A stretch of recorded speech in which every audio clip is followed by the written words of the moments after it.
Au milieu du chantier de rénovation d'un grand corps de ferme, la victime est étendue sur une remorque de camion. Je te laisse faire? Ouais, je suis chaud. Nicolas, le médecin senior, laisse Nathan commencer la prise en charge. C'est lui là? Ouais. Vas-y. Bonjour. Équipe médicale de Bayonne. Vous avez mal où là? Au poignet, hein, Le poignet. Ok. les côtes et derrière la pied. Ok. Vous avez mal au ventre? Là, ça fait pas mal? La victime est consciente, mais elle a mal à plusieurs endroits et présente des entailles aux bras et aux jambes. Tu veux tomber où? Là-bas. Vous voulez voir? C'est juste là. Pendant que Nathan l'examine, Nicolas va inspecter les lieux pour mieux comprendre comment cet accident a pu se produire. Ah, vous l'avez sorti là? Ouais, il est tout seul. Il a marché jusqu'ici là?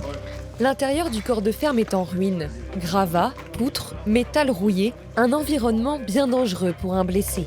Il est passé à travers là. En rangeant son matériel après le travail, le jeune homme a traversé le plancher délabré. Il est pas tombé contre la baignoire?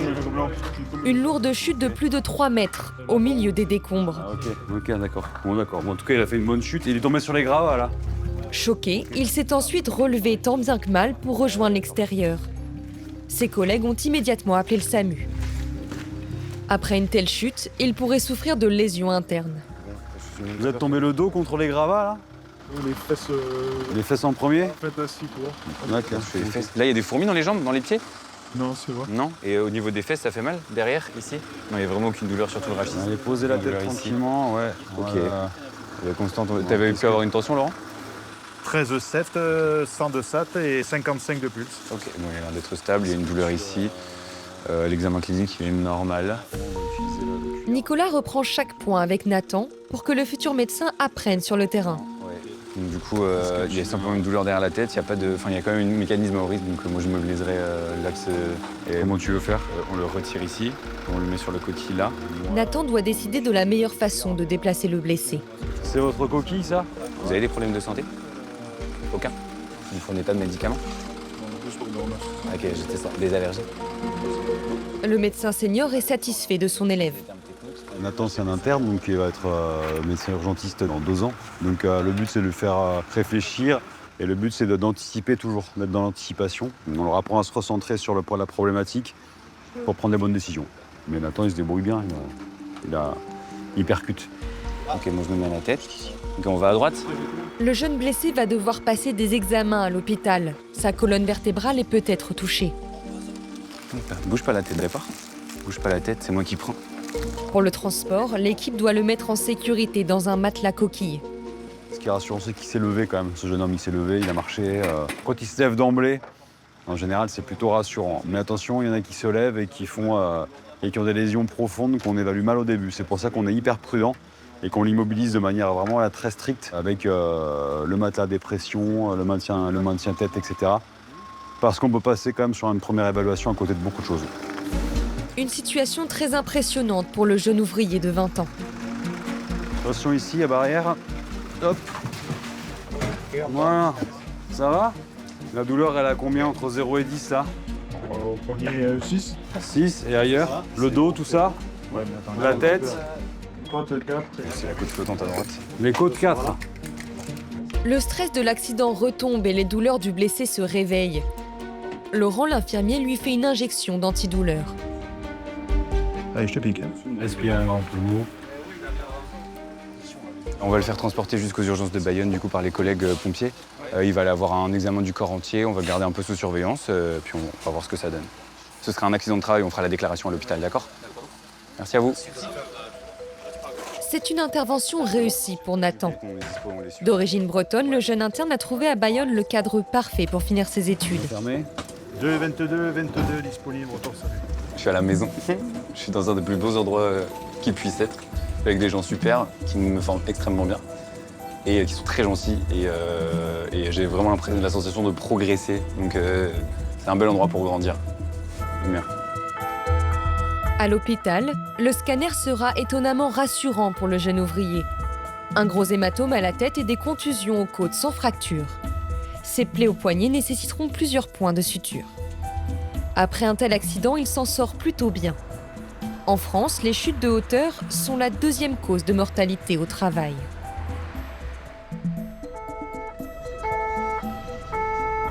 Allez, Gérard. Allez, allez, allez, allez. Une heure plus tard, nous retrouvons Nicolas et Nathan. Les urgentistes sont appelés pour des douleurs thoraciques. On ne sait pas encore une fois ce qu'on va trouver du coup, on va voir.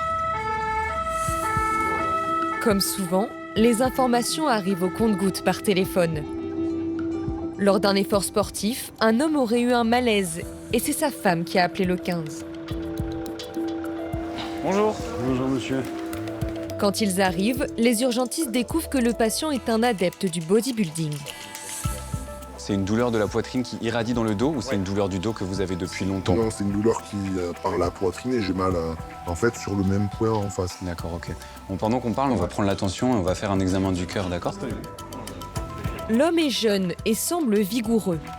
Est-ce que vous fumez, monsieur? Je vous avais jamais fumé? Mais les douleurs qu'il décrit ressemblent à celles d'un infarctus. Je vous écoute le cœur en même temps. Les urgentistes lancent immédiatement un enregistrement du cœur. C'est quel type de douleur? C'est typique ou? Ouais, typique. Milieu thoracique. Ils le savent bien, dans leur pratique sportive, les bodybuilders prennent des risques pour leur santé. Vous faites beaucoup de sport, est-ce que vous prenez des produits J'ai fait des compètes donc j'ai pris des produits. Des substances souvent dangereuses pour leur cœur. Et quelques minutes plus tard, Ouais, effectivement. hein. C'est pas énorme, mais c'est là. Vous avez quelque chose? Pas grand-chose, madame, mais une petite variation qui peut, voilà, qui font qu'effectivement, il va devoir aller plus loin. Clairement, il va venir avec nous. le cœur est en souffrance. Le jeune homme doit aller à l'hôpital. Comme beaucoup de pratiquants de la musculation intensive, il a régulièrement utilisé des stéroïdes anabolisants, des dérivés de la testostérone qui permettent d'augmenter la masse musculaire et d'éliminer la graisse, mais qui ont un effet nocif sur le cœur et les artères. Ça fait trop de fois qu'il se plaint, c'est pour ça là j'ai appelé le Il vous a SAMU. fait des malaises avec des sueurs et comme Mais tout oui, pâle. ça lui arrive hyper souvent. Il est Ouais. pâle, mais genre d'un coup, et des suées. Et ensuite, bien sûr, ouais. Et mais le truc, c'est que là, je sais qu'il y a certains types de produits quand ils le prennent. Mhm. C'est ce qu'il m'expliquait parce que ça m'a fait flipper. Ouais. C'est que quand ils se loupent la veine, Ouais. ça s'appelle la toux de je sais pas quoi. Mais il me disait non, mais t'inquiète, ça va passer. Et effectivement, ça a passé. Mais là, ça fait Ça fait plusieurs jours que ça traîne.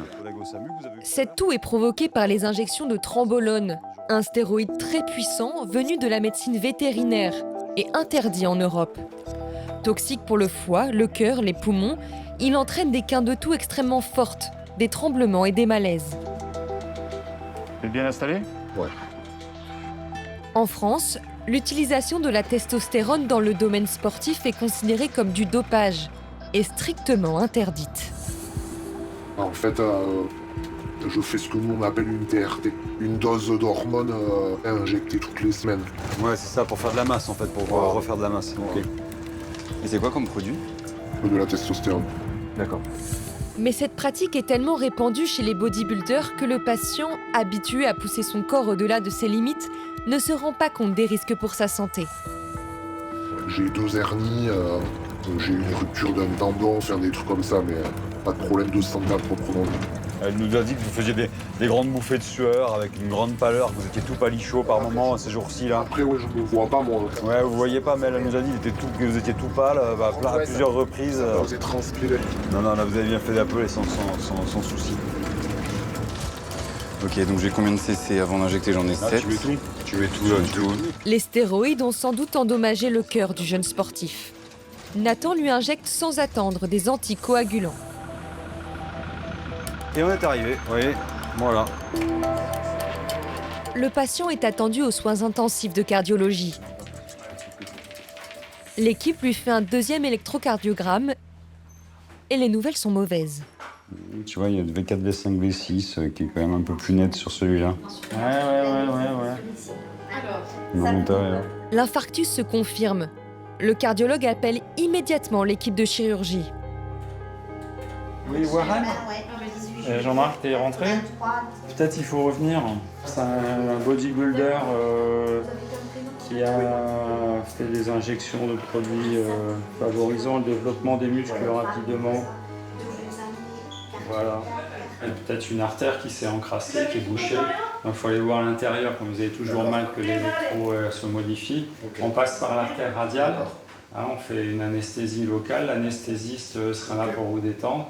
On vous complète le traitement et on va vous descendre au bloc. Ça marche. 10 minutes après son arrivée à l'hôpital, le bodybuilder part au bloc opératoire. Prenez soin de vous. Merci beaucoup. Alors, monsieur, bon courage. Merci. Et il était temps d'intervenir. En salle de coronarographie, les chirurgiens ont découvert un infarctus massif. Ils ont sauvé la vie du bodybuilder de justesse. Le lendemain, nous retrouvons le couple, encore sous le choc. Sur la plus grosse artère du cœur, en définitive, à l'embranchement, là où elle se sépare en deux. Moi, c'était bouché à cet endroit-là, et donc là, on est arrivé à temps, puisque quand le cardiologue lui a fait le compte rendu, que quelques temps plus tard, c'était... Ils auraient pas pu le sauver, quoi. Ils auraient pas pu la déboucher, c'est trop tard. Il était en train de mourir, en fait. Ça s'est peut-être joué à 10 minutes, en fait. 10 minutes et il n'y avait plus rien à faire.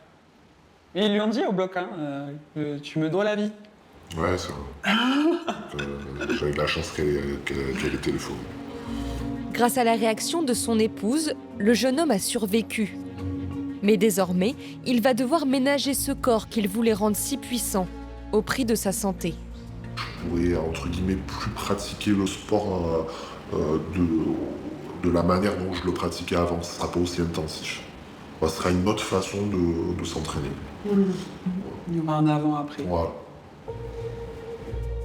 Interdits à la vente sans ordonnance, les stéroïdes anabolisants sont en accès libre partout sur Internet. Ils sont très en vogue chez les professionnels comme chez les amateurs, malgré les nombreuses mises en garde. Les médecins constatent de plus en plus d'accidents cardiaques chez les adeptes du bodybuilding. Mais heureusement, ce jour-là, ils sont arrivés à temps. Encore une vie sauvée. Sur ce vaste territoire, le SAMU de Bayonne intervient près de 4000 fois par an. Un bassin de population de plus de 350 000 personnes. 24 heures sur 24, les urgentistes se relaient pour protéger la santé des habitants. Aider, soigner, soulager, ils consacrent leur vie à sauver celle des autres.